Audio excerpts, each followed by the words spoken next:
Hi, my name is Marcelo Jose Vargas, and this is my video recording for the final project for LA 221. And let's just get started. So, in my opinion, just going off the bat, in the modern world, there's no place for a prison system like the U.S. system as it is today.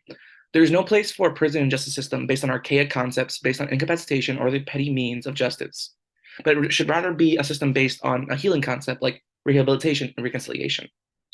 Before going into what reconciliation and restorative justice is and rehabilitative justice, it should be noted why I don't agree with the prison system today and why it should be changed in the first place. The US prison system today is one not based on rehabilitation, but one based on petty vengeance.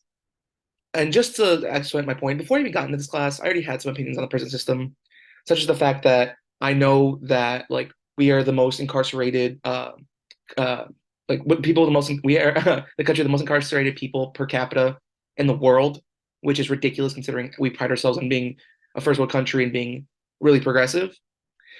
So, and even besides that fact that I've heard a million times over, uh, my own experience with prison, I know it's bad. I know it's biased. I know it's unfair to people, and that's both my experience as a minority and both my experience just growing up listening to people's stories on how prison works and what it's like. And this goes deeper with our guest speaker who talked about it, about with Alan Mills, who talked about how the US prison system has ballooned in size, ballooned in population, going from, well, not great numbers in the hundreds of thousands in the 1950s and before, to ballooning to the million, to 1 million people plus to from the 1980s, from the mid to late to 1980s to now. It's gotten ridiculous and it's unfair. And not only that, but it's has a racial bias where someone who looks like me or someone who's African American has a higher chance to be incarcerated because of the unfairly fact that they're branded because of the way they look, because of the color of their skin.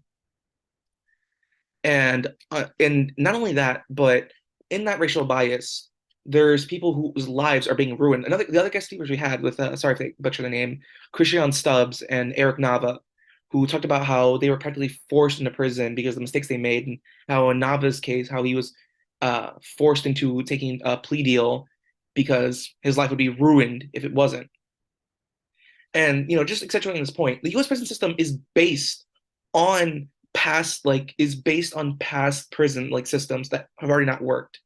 Such as the fact that we went over in class, the corporal punishment. U.S. prison system is like corporal punishment in that it's trying to inflict pain on people. It's trying to embarrass people. It's trying to deter them from doing wrong. And they're doing that by incapacitating them, which is a course concept we've gone over, where they're trying to stop them from ever being able to commit crimes ever again. And in corporal punishment's case, they're humiliating them in front of lots of people. They're physically hurting them. They're whipping them. They're putting them in stocks, etc., or even executing them in some places. Luckily, execution, well, it still exists in the US, but isn't as popular or isn't as widespread. However, it's still the same concept where in the US system, we are trying to break people down. We are trying to push them down to a place where they cannot commit crimes, and it's unfair. And this isn't just a one-time thing. It's also, like I said before, there's racial bias, which stems all the way back to penal farms. Penal farms where when after slavery was abolished, um, during the Jim Crow era of the South and Reconstruction, people would have African American people be branded as criminals, be tried, and be put into prison for crimes usually they didn't commit or were unfair.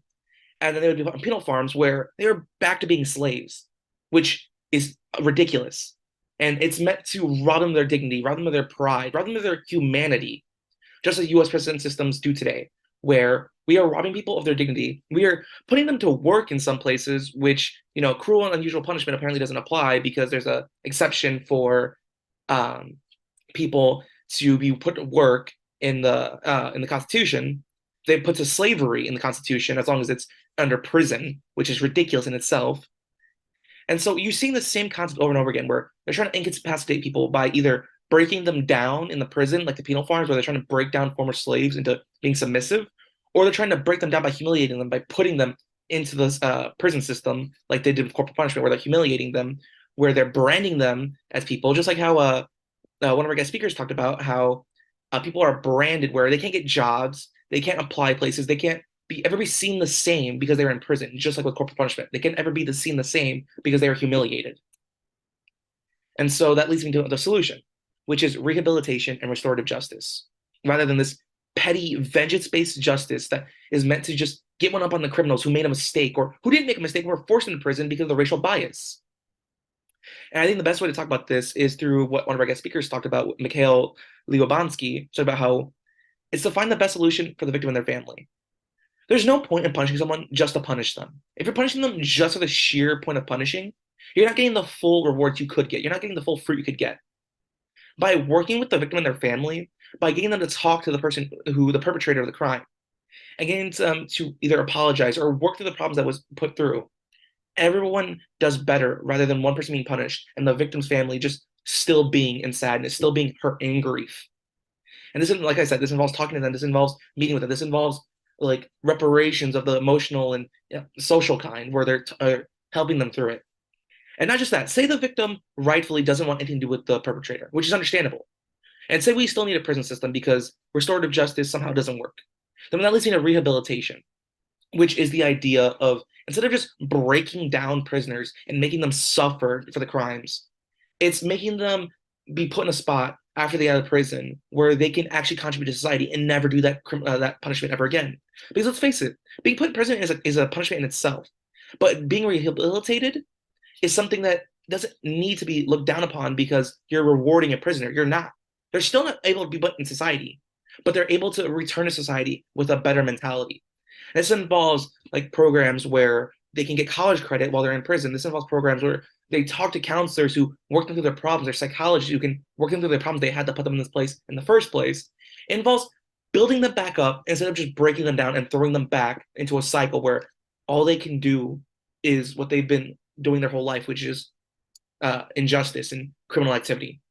It'd be better to rehabilitate them and put them in a place where they can contribute to society without having that chain stuck to their leg where, hey, you're a prisoner once, you're a prisoner forever, where you won't be forgotten that you're a prisoner. You're done, you're stuck with it.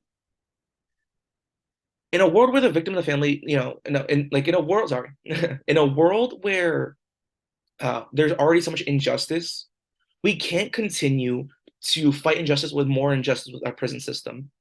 Through rehabilitative justice and restorative justice, where we work with the victim and their families, and we work with the perpetrators themselves to better them, we can have a world where incapacitation isn't needed, where it's looked down upon, where it's a world where people get better through their mistakes, not worsened by them.